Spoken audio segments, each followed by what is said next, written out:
Hello everyone, this is Sunil Mehta. और आज का वीडियो हम बना रहे हैं स्टील का। जैसे कई साइट पे क्या रहता है, बीआरडी बेस पे स्टील का हमको एक्स्ट्रा पैसा मिलता है, या तो फिर हमें ये चेक करना पड़ता है कि हमें स्टील कितने रुपए में पड़ रहा है। तो हम एवरी मंथ जो बिल सबमिट करते हैं, देन आफ्टर हमारे पास कौन से स्टील आया है, क्या क्या डाया है, क्या रेट था और पर्टिकुलर क्या अमाउंट बन रहा है।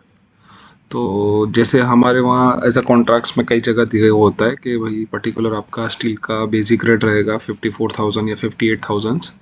तो उसके बेस पे हमें ये चेक करना रहता है एवरी मंथ कि हमें बीआरडी में कुछ एक्स्ट्रा क्लेम मिलेगा या नहीं मिलेगा।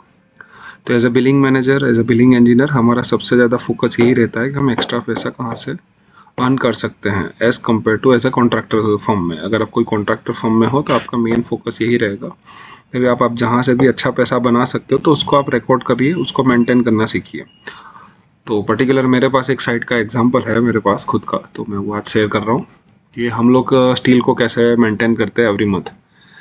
कि एवरी मंथ हम जब स्टील सबमिट करते हैं तो उसको और क्यूमुलेटिव बेस पे हम उसको कैसे एवरेजली चेक करते हैं। जैसे कई बार स्टील हमको पॉजिटिव पे में अगर हमको मिलेगा तो हमको एक्स्ट्रा पैसा मिलेगा। कई बार ऐसा होता है कि हमको मतलब नेगेटिव रहता है तो हमारा पैसा कटता भी है। तो ट्रांसपेरेंसी बहुत ही अच्छी रहती है क्लाइंट और कॉन्ट्रैक्टर के बीच में, और वो हेल्दी कनेक्शन हमारे लिए बहुत ज़्यादा ज़रूरी है इसका, क्योंकि हमें हर मंथ कुछ ना कुछ बिलिंग में अगर जब हम कुछ ना कुछ गलत करेंगे तो हमारा वो बॉन्डिंग नहीं बनता है। और as a long term relationship के लिए हमें सारे डेटा एकदम परफेक्ट एक्यूरेट रखने हैं, जैसे हमको भी कॉन्फिडेंट आए और सामने क्लाइंट को भी कॉन्फिडेंट आए। तो चालू करते हैं हम इस स्किट को। हम लोग पर्टिकुलर क्या करते हैं, जैसे हमारा मई मंथ का जो भी वर्क डन था, तो वर्क डन में हमने कौन से स्टील मंगवाए हैं या तो कौन सी गाड़ियाँ हमारे पास स्टील की आई है। तो डे वाइज हम एंट्री करेंगे कि कौन सी डेट को कौन सप्लायर था, कौन सी ब्रांड का स्टील आया है, उसका इन्वॉइस नंबर, गाड़ी नंबर और उसका यूनिट। मीन समझ लीजिए कि चामुंडा एंटरप्राइज का मेरा सेल का ब्रांड का स्टील आया है और वो टोटल आया है 31 टन। तो 31 टन में कौन से स्टील थे, तो 5.04 टन 5 से 8 था, 9.62 हमारा 10 था और 16 हमारा 16.51 टन था। और हर एक का एवरेज रेट अलग अलग रहता है। जैसे लोअर डाया में जाओगे तो रेट बढ़ेगा, हायर डाया में जाओगे तो रेट कम होगा, एज़ कम्पेयर टू सब जगह यही रहता है। तो लोअर डाया का रेट हमारा है 64,000 और हमारा हायर डाया का है 61,600। तो उस हिसाब से हमारा फर्स्ट मंथ का बिल का अमाउंट बना है 19,14,000। मतलब एक गाड़ी हमारे 19 लाख रुपए की आई है। तो हम एवरेजली क्या करेंगे, एवरी मंथ जो हमारा गाड़ी आता है तो उस एवरेज गाड़ी को हम यहाँ पे कैलकुलेट करके निकाल लेंगे कि भाई हमारा टोटल स्टील कितने का आया है। तो 2,32,00,000 का मेरा स्टील आया टोटल उस मंथ में। अब उस मंथ का 2,32,00,000 का स्टील आया, तो जैसे समझ लीजिए कि हम 2,32,00,000 के स्टील में एवरेजली हमारा स्टील आया था उस मंथ का जो भी है, मैं उसको टोटल करके 381 टन। तो 381 से मैं डिवाइड करूंगा तो उस टाइम का मेरा रेट पड़ा था 61,084 रुपये। अब समझ लीजिए कि वहाँ पे हमको क्लाइंट ने 58,000 का बीआरडी दिया हुआ है। तो 58,000 के बीआरडी में क्या होगा कि हमारा जो भी रेट है वो माइनस हो जाएगा कि 58 का आपका बीआरडी था और आपका ये है। तो मतलब 3,084 रुपये का हिसाब से मेरा पैसा कटेगा।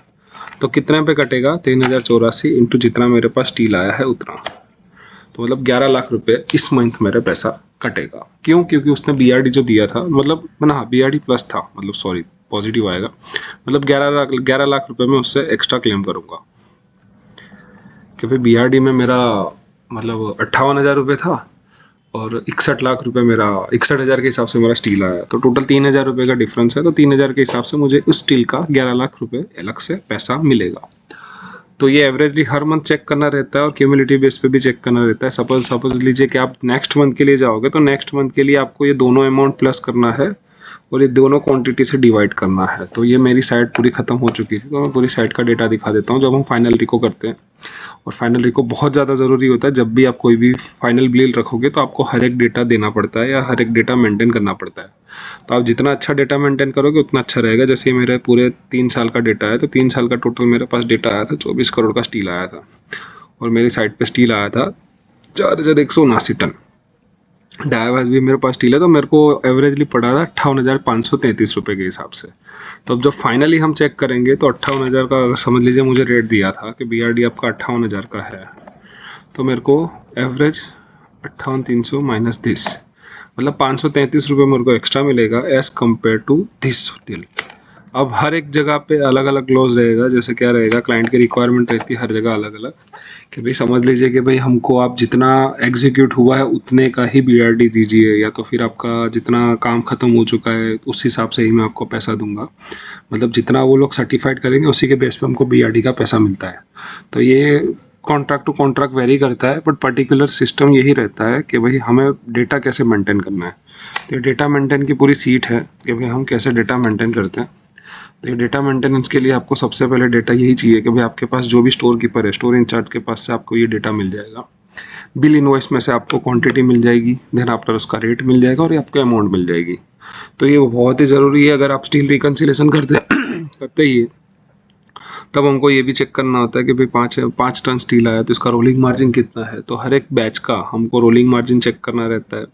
जो भी हमारा स्टील आता है उसका रोलिंग मार्जिन में अगर हमको बेनिफिट है या लॉस है, तो वो सब कुछ चेक करने के लिए हमको डेटा मेंटेन करना बहुत ज़्यादा ज़रूरी है। तो इस सीट में यही है कि भाई स्टील का डेटा आप कैसे इनपुट करोगे, आपका उसमें फाइनल अमाउंट क्या आएगा, अमाउंट बेस पे आपको कितने रुपए में पड़ रहा है एवरेजली, क्योंकि हमको कोई क्लाइंट अलग अलग डाया का पैसा अलग से नहीं देता है। हाँ, कई बार कॉन्ट्रैक्ट में रहता है कि 8 से 16 का एक रेट अलग रहता है, 16 से लेके 32 तक का कुछ अलग रेट रहता है, पर वो सब जगह वेरी करता है। But particular steel data maintenance seat ऐसे ही बनेगी, जैसे जैसे आप जाते जाओगे वैसे वैसे करेंगे। इसको ग्रुपिंग कर लोगे तो बहुत आसान हो जाएगा पढ़ने के लिए कि भाई हाँ हमारा क्या है इस हिसाब से। जैसे ग्रुपिंग हो गया मेरा, तो ये ग्रुपिंग में आपको बहुत ही इजीली पता चल जाएगा कि हाँ भाई कितना स्टील आया कितना नहीं। तो ये सारी एक्सेल की एडवांस फार्मूला है, वो मैं आपको सिखा दूंगा। पर्टिकुलर आप बस वीडियो देखते रहिए, लाइक कीजिए, सब्सक्राइब कीजिए, और अगर आपको पसंद आ रहा है तो प्लीज़ शेयर कर दीजिए, क्योंकि वीडियो बनाने में काफ़ी मेहनत आती है, क्योंकि डेटा मेंटेन करना है, कंपनी का कोई डेटा बाहर ना जाए, हम उस हिसाब से आगे बढ़ना रहता है, तो रहता है थोड़ा मेहनत। तो प्लीज़ थोड़ा सपोर्ट कीजिए, और हो सके तो कमेंट कीजिए अगर आपको किस चीज़ में इश्यू आ रहा है या किसी चीज़ में आपको प्रॉब्लम हो रहा है, तो मैं उसको आपको सॉल्यूशन ज़रूर दूंगा। Thank you.